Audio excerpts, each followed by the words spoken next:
Status hewan langka sebenarnya diberikan kepada hewan-hewan yang populasinya sudah hampir punah agar dilindungi oleh pemerintah yang berwenang. Namun status ini kadang disalahgunakan oleh pihak-pihak yang serakah. Namanya hewan langka pasti sulit didapat dan bernilai tinggi. Inilah yang membuat hewan langka sering diselundupkan untuk dijual ke negara lain. Tidak jarang hewan-hewan ini berakhir tragis karena tersiksa dalam proses penyelundupan. Inilah kasus-kasus penyelundupan hewan langka di Indonesia.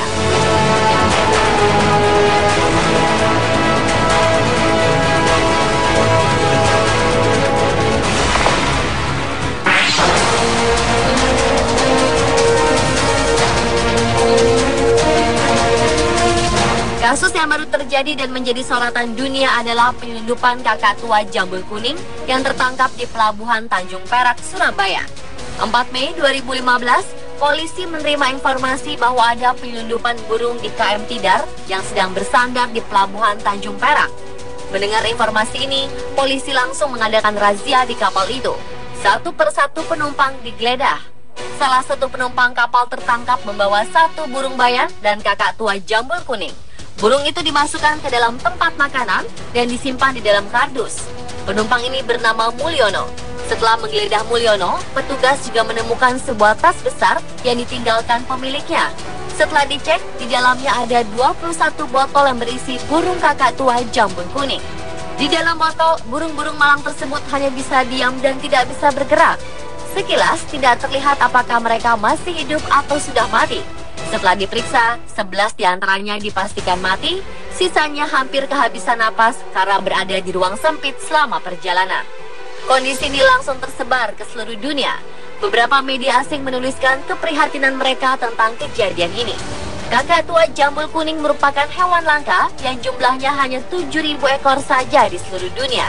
Data itu diambil pada tahun 2007 dan kini sudah berkurang 11 ekor karena mati diselundupkan di dalam botol.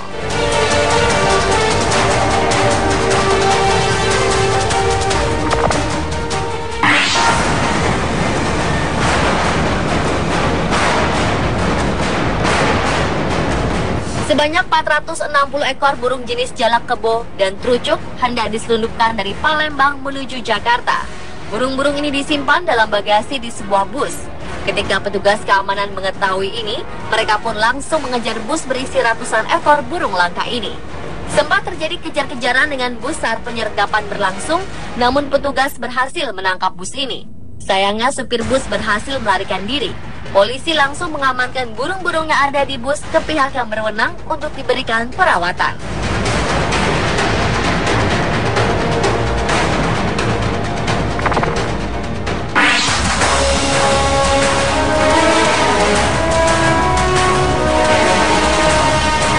Mungkin banyak yang belum pernah melihat bentuk terenggiling secara langsung. Ya, hewan ini merupakan salah satu hewan langka dan dilindungi di Indonesia. Jumlahnya semakin lama semakin sedikit dan sulit sekali ditemukan. Namun bulan April yang lalu, polisi Medan menangkap kelompok penyelundup terenggiling. Sebuah gudang penyimpanan terenggiling di kawasan Medan, Labuan, Sumatera Utara digerebek polisi. Mereka mengamankan 3,4 ton lebih daging terenggiling dalam kondisi beku di lemari pendingin dan 100 kg kulit terenggiling yang siap diekspor ke luar negeri.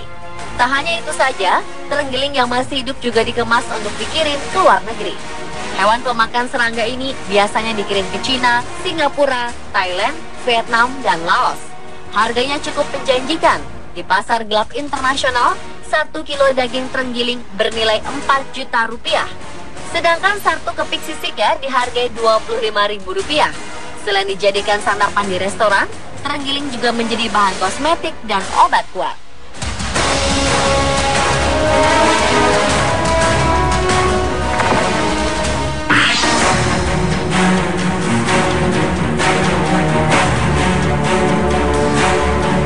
Polda Bali bekerjasama dengan Balai Konservasi Sumber Daya Alam BKSDA Bali menyita 33 ekor penyu hijau yang hendak diselundupkan keluar Pulau Dewata tersebut.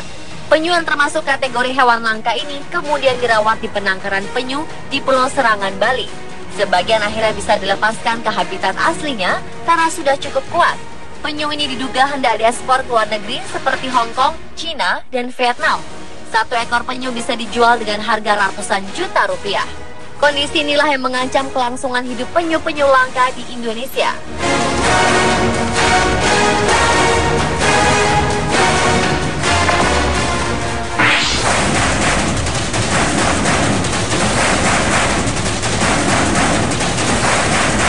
Ternyata, hewan-hewan langka di Indonesia tidak hanya diselundupkan oleh orang Indonesia saja, tetapi juga warga negara asing.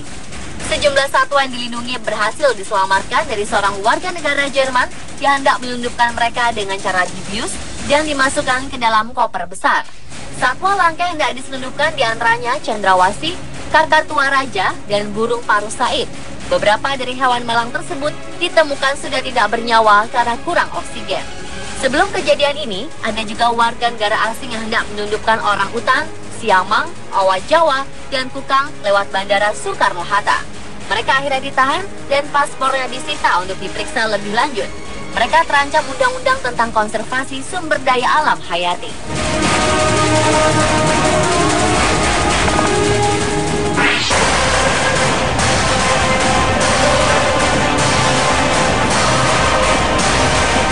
Salah satu burung langka yang sangat digemari adalah burung nuri jenis perkicit. Burung ini hidup di Pulau Seram, Maluku.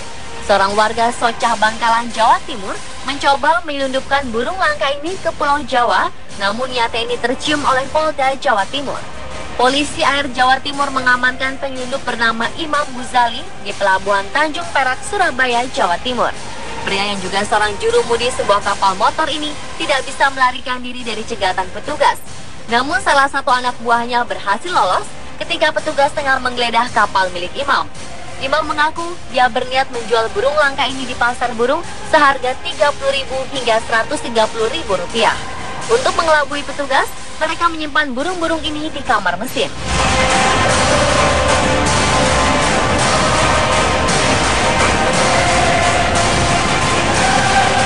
Pemirsa, itulah beberapa kasus penyelundupan hewan langka di Indonesia. Semoga hukuman tentang penyelundupan hewan langka semakin memberatkan pelaku, agar penyelundupan ini tidak terus terjadi dan mengancam kelestarian hewan langka di Indonesia.